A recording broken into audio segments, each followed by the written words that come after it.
tickle is he talking about? Because I'm like, in your veins, Margaret. Okay. Which veins? I don't know. All of them. Where are these veins located in your body? All of them. Every vein. Can you imagine having a ticklish feeling all over your body? That's what he said. How awful would that be? And sin made that happen. According to... Why can't I say his name at all now? Periclesis. I've never remembered. Periclesis would make one dance uncontrollably until the blood returned to its proper state and the veins were calmed. The other one was human imagination. I just want to make sure I'm saying Periclesis right. Where's his name? Oh, Paracelsus. It's not spelled Periclesis. It's spelled... Is that how you say it? I don't know. We better look this up. Hold on. Periclesis. What if I was right and Margaret's wrong for once? Maybe. For once. Margaret will go on her... She will die on every hill to prove herself right, just so you know. But I will admit when I'm wrong. She will. But she will go to all great lengths to get the proof. I want to make sure I'm saying it right, because I have a thing. What do I call him? Paracelsus? Pericles. I always thought it was Periclesis. It probably is. I call him Celsus. Maybe I spelled it wrong. Paracelsus. Oh my God. Colleen had it right. I had it right, and I didn't even try. It was a fluke. Paracelsus. So I laughed at myself hysterically for nothing. Right. But that's okay. Because, everyone believed Margaret. Didn't you? Now let's just... Paracelsus, you were right. And then after, I gotta see how it's spelled. Because in my brain, it's different. The L and the E are switched. Right. Well, listen. Paracelsus. You can't stop that now, can you? I was doing it off my brain and not off of what it... Words is spelled out. But let's just all admit that you all were like, oh yeah, Margaret knows what she's talking about, right? You all thought that. But then... ha-ha! Okay, anyway. Paracelsus. Now I can say his name because that's what I've been calling him in my head this whole time. Paracelsus. Okay, so then he said the human imagination. Pericles is what I'm thinking. Oh, Pericles. And you're stumbling over it. I'm like, Periclesis? Paracelsus. We're sounding like Google. So the human imagination, which him saying imagination is basically is that early idea of madness. So you're going mad. I wouldn't doubt that. That sounds more and mass hysteria is a thing too. Yeah, well, we're gonna get that. I'm sorry. You're always jumping ahead. You're always jumping ahead. He thought possible, but unlikely, that the dancing origins were punishment for sin. They're just caused by sin, but they're not a punishment for sin. Right. Hell, it's the same thing. It is. And, and this is the whole imagination bit is kind of mass hysteria kind of origins, right? So many scientists wanted to find out if environmental factors had any role in the dancing plague. So they started thinking about the ergot. Which I said, yes. Because that was the Salem witch issue. Yeah, so it was during the Salem witch trials because it causes hallucinations. But the hallucinations wouldn't have lasted for days, and it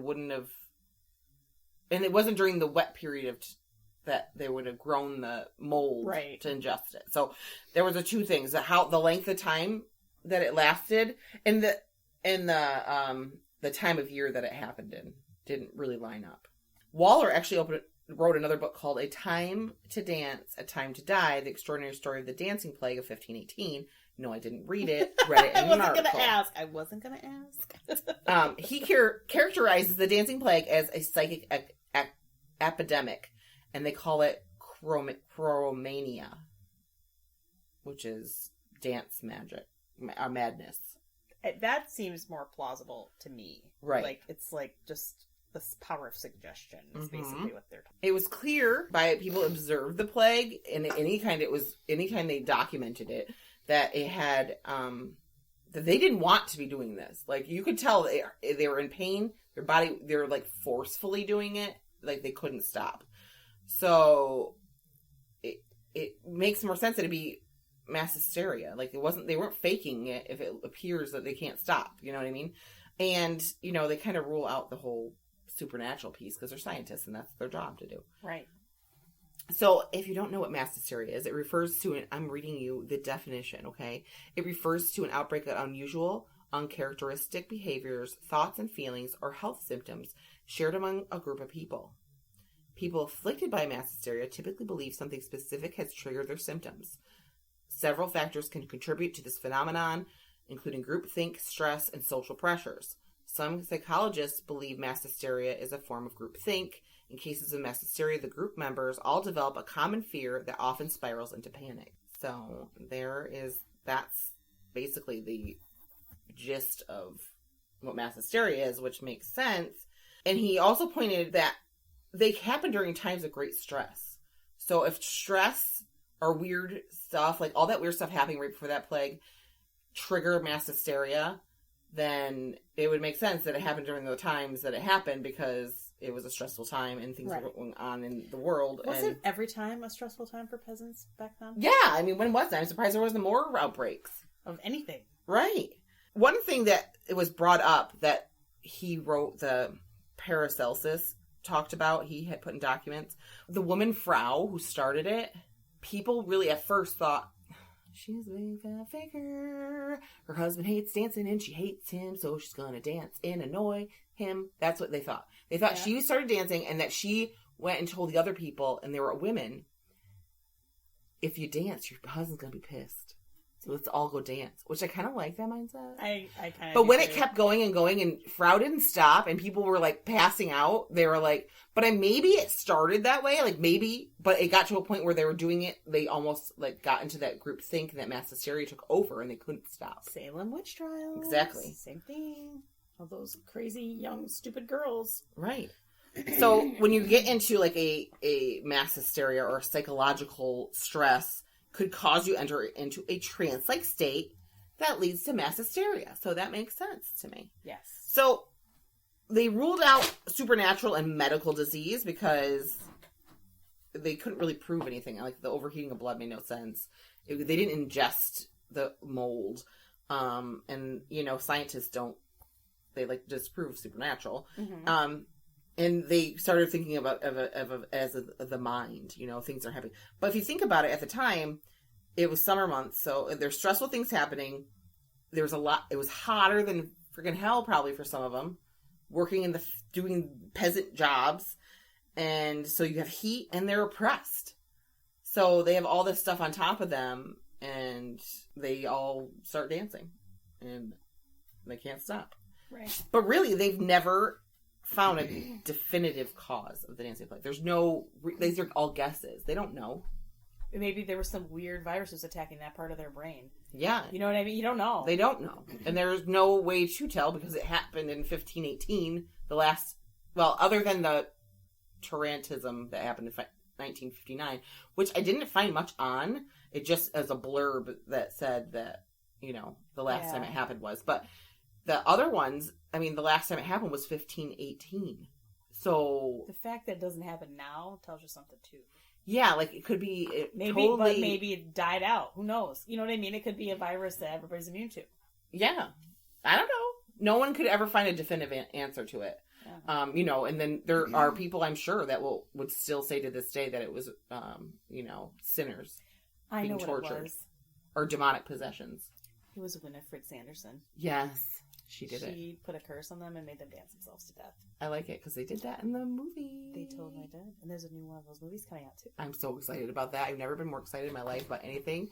Hocus Pocus is the best thing that ever happened to me in my life, and I love it. Bette Midler is totally my hero. I love her so much. I love her. She's a badass. I want to be Bette Midler when I grow up. I know, right? She's a ginger too. She is. So she's like totally my ginger role model. Yeah, she could. Her and Molly Ringwald, but probably more so Bette Midler because she's older and wiser and amazing. She is amazing. She's done everything. She's a diva. Totally. She has an amazing voice. She's outspoken and doesn't take crap. No, but is a delightful person at the same time. So we're gonna hashtag Kevin Bacon and hashtag Bette Midler. Yeah. Have them listen. Listen to me, Bette. Yeah. Did you channel Winifred Sanderson back in the 1500s and make the dance play? Was it? You must tell us. And put the dancing curse. The dancing curse. The dancing curse. So that's the dancing plague, which I thought was very interesting, and I always like things where you don't know because it could that supernatural part's there. Yeah. You know? Do I think that demonic things could have... I believe that stuff happens. I believe that spirits can take over people's bodies if, 400 bodies? It was a big spirit. I don't know. Maybe the spirits were having a party and they had to get inside bodies to dance. Yes! That sounds fun. But I also believe in science, so, back and forth in that one. But I like to believe that some kind of supernatural thing happened. Oh, the kitty's looking at us in the window. Hi, baby girl. Hi. She's so cute. She is cute. So that's the plague, and there you go. It's the plague that people don't talk about. It's not the Black Plague. And there's no documentation other than the bridge that fell in and people died. They didn't say how many died. There were peasants, so it was just peasants died. No documentation of people dying, even though it said people were dying of malnutrition and exhaustion, which I could see happen if you're dancing for 48 hours straight and you can't stop to eat or drink and you're perspiring and you could die from that. Like, that's very, like I say, I feel like I'm going to die every time I go out in the heat. So I can't see why they couldn't die. I know. I feel it. So that's that. Fun. Yeah. So things to mention. Yes. We're going to be at AnchorCon. I almost said Comic-Con. You're turning into me. I wish. AnchorCon on August 20th and 21st. Yes. We're going to have a live event there. You can come and watch. We'll probably do something, trying to find some local lore to talk about, which should be super fun. So mark your calendars. We're not sure which day we're going to be on, but it'll be one of those 2 days. So make sure you stop by our table. We'll have some merch there for sale. Fun stuff going on. So make sure you come by and check us out. And we have Patreon now. All right. Yeah. So we have a Patreon. And our address is you type in patreon.com/thecousinsweird, or you just go to Patreon and then you can search The Cousins Weird. So for $1 a month, you become our freaky friend, which you're all our freaky friends, but official.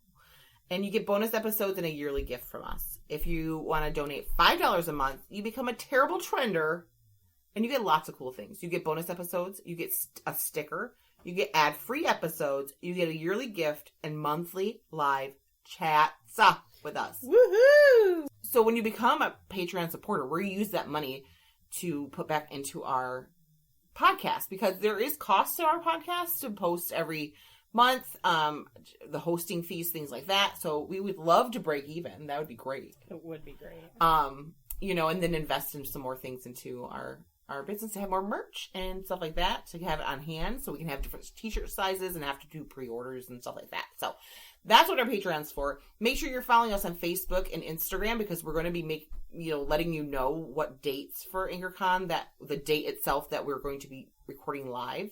You also should follow AnchorCon. You can get a whole weekend pass or you can get just one day. So you really want to know the day we're going to be recording live so you can be there for that. It's 30 people we can have in the room with us. It's first come, first serve. So if you are coming down, make sure you get there, and we'll let you know the time and all that stuff.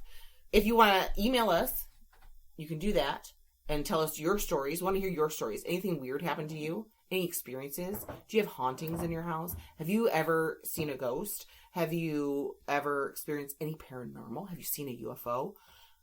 We want to hear you have weird history in your family, like a strange person. We want to know about it. Yeah, tell us. And we can be anonymous, so you can tell us what your strange relative, and we won't even tell names. We won't tell your name. Margaret, what's our email address?